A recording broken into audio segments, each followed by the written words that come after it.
Hello, everyone, and welcome to another episode of Potside Chats. We're your hosts, Stephanie and Nathan, and joining us today is our distinguished guest, Tian Xuan, who is Vice Dean and Chair Professor of Finance at the PBC School of Finance right here at Tsinghua University. Thank you so much for joining us today, Professor. Thanks for having me here. Thank you indeed. Now, this episode is all about the two sessions of the Tianhui, which is the annual plenary sessions of the National People's Congress and the Chinese People's Political Consultative Conference. And this year is notably different because we're going into the final year of the 14th five-year plan. So China's five-year plans are a series of initiatives, social and economic, that the country will focus on for that period of time. And as Nathan said, this is the last year of the 14th five-year plan. So Professor Tian, reflecting back, what are some of the significant economic achievements of China over these last 5 years? Looking back, actually, I think we have achieved a couple of things. First of all, the economic growth, actually, the economic output goes well. Back to 2020 of the first year, when the 14th five-year plan just started, our GDP was about just around 100 trillion yuan. And last year, it was 134.9 trillion yuan. The very first time surpassed the 130 trillion yuan hurdle. And the second, we observe a huge amount of innovation, technological innovation. Sort of, these high-tech industries have very quick development. We have observed quick development in AI, these deep-seek things. Yes. Yeah, it's amazing, isn't it? We have good progress on the big data, cloud computing, and also clean energy. Mm-hmm. And I guess lastly, in the last 4 years, actually, people's living standards have improved a lot. Well, let's start there then. Right. If we think about domestic demand, Right. in response to China's increase in the aging population and lower birth rate, Right. we've seen also an increase in the retirement age. Right. So will this have an impact on domestic consumption, and if so, how? Yes, actually, you raised a very important question, because right now the insufficient domestic demand, including consumption and investment, is probably one of the most important issues in China, and it's also on the very top list of the China's government's to-do list.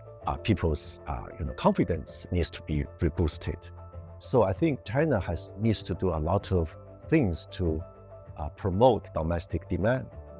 For example, we need to implement, we call it a moderately loose monetary policy. Mm-hmm. For example, we need to the People's Bank of China, PBC, needs to pick the best timing to reduce the reserve requirement rate, Mm-hmm. which can provide more liquidity to the markets, to the financial markets. The PBC also needs to reduce interest rates, cut interest rates, to reduce the financial cost of households and the companies. Mm-hmm. And another thing we need to do is a so-called more proactive fiscal policy. In other words, the central government need to spend more money to increase the government spending to support some public services, to increase leverage, to spend money. Would that be some sectors like healthcare to support Exactly. the aging population? Healthcare, exactly. Okay. Healthcare, and also, the education, Mm. these industries. We also need to work on the infrastructure. And another thing I think we need to do next is to establish this we call industrial parks, sort of to promote to allow the silver economy companies to work closely with companies in other industries, like healthcare, like tourism, like culture, which may make the lives of these elder people more colorful. Mm. Yeah. I mean, there's a lot of innovation in the industrial parks. Exactly. When we travel around Yeah. China, and You'll see a lot, right? you see a lot of Yeah. innovative and collaborative Exactly. technology, Exactly. along with universities. It also helps to solve the real estate problem Mm. because of this silver, this silver economy includes the housing market, provide better housing services to these elderly people. Yeah. Well, let's talk about the real estate Sure. sector since you bring it up. Yep. So last year we did see policies and measures put in place Yep. To help. Right. Two of those being lowering the demand for a down payment, Right. And also lowering interest rates. Sure. So what policies could we expect, or what do you think might be necessary to help mitigate risk and reduce debt? Right. Actually, the real estate market is one of the three we call sources of financial risks, systematic risks. Real estate market, local government debt, and mid-size, small-size financial institutions. These are the three sources of financial risks, systematic risk right now. So China's government actually puts a lot of effort trying to address the issues, the concerns in the real estate market. And actually, we see some progress. It has been doing pretty well. The confidence, actually, the market confidence recovers. For example, in the last year, if we see some number, the sales area and the sales volume actually show a positive increase on a year-to-year goals. So the market confidence is coming back, and the government actually work very hard to help these companies, real estate companies, especially those in trouble. And also China's economy is in a process of transformation. We do not heavily rely on real estate market. Now we sort of upgrade to, we call it new quality product forces, right? Innovation, sort of new techniques, green energy, digital economy, something like that. So I'm quite optimistic that with all these policies, efforts, and supports, China's real estate market is going to go back to the right track and will not affect Chinese economy adversely. And speaking of new quality productive forces, as the Chinese economy moves away from relying so much on traditional industries, what new industries or new business models do you feel will be significant drivers of growth in the economy moving forward? Absolutely. It's different from the traditional driving forces of China's economic growth. So technological innovation is a key of these new quality product forces. So actually, since then, we observe a lot of effort has been put to promote new quality product forces, and China's economic goals, technological innovation has been made significant progress.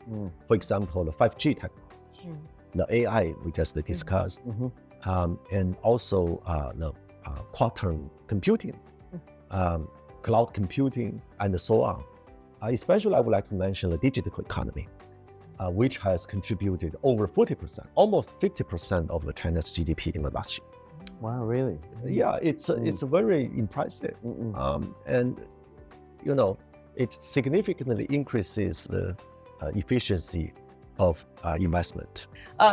We did hear recently that Xi Jinping met with some business leaders to talk about the private economic sector. Exactly. What are your thoughts in terms of the trajectory of the private economy? Actually, private sector, there is we say private sector contributes 5, 6, 7, 8, 9, which means it contributes to more than 50% of Chinese tax income, more than 60% of China's GDP growth, more than 70% of China's innovation output, more than 80% of job creation, and more than 90% of the number of companies.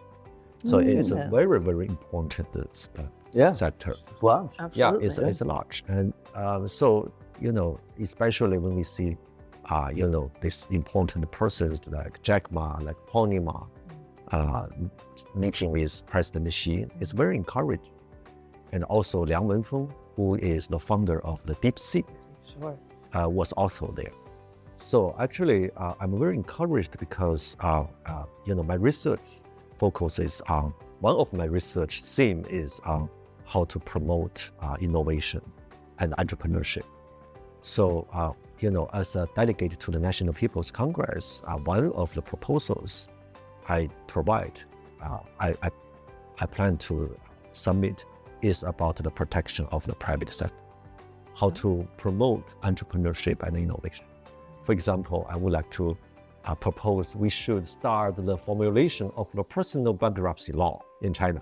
Oh, okay. In US, you have personal bankruptcy law. Right, yeah. We don't have. Oh, I didn't realize that. We Oh, how have corporation interesting. bankruptcy law, but we do not have personal bankruptcy law. Okay. Starting a business is a very risky Sure. Yeah. thing. And this would be a step in Sure. giving them some confidence to take more risks in Exactly. a positive risk. Exactly, positive risks. Right. Moving forward to some external forces. Right. We know on the global stage right now, Trump is back in office in America, and we might see a return to the trade war Right. that we saw in 2018. Right.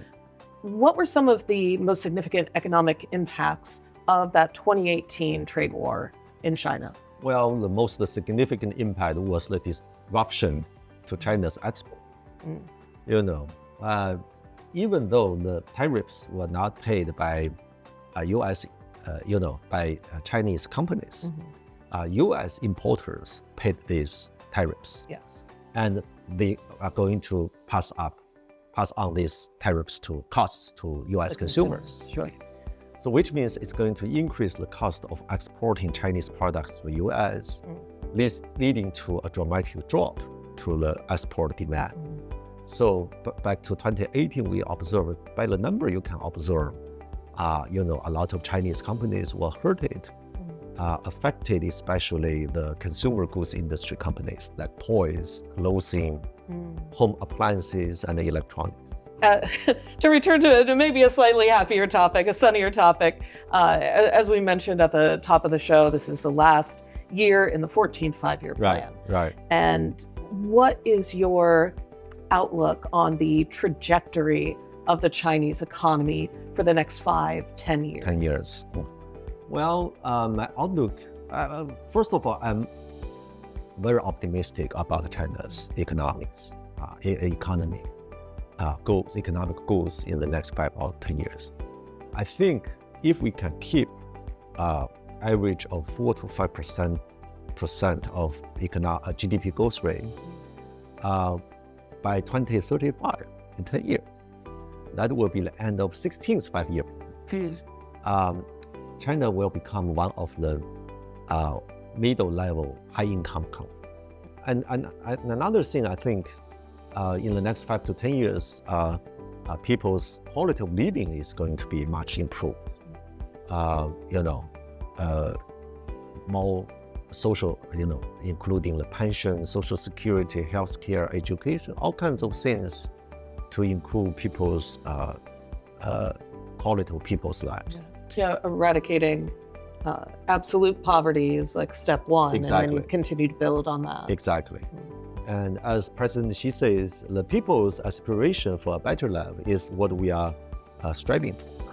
Well, Professor, I think that's all the time we have for this episode. Thank you so much for joining us. No problem. Absolutely. That My was pleasure. incredibly insightful. We appreciate you being here. We appreciate you joining us again, and we will see you next time on Potside Chats. Okay, bye-bye.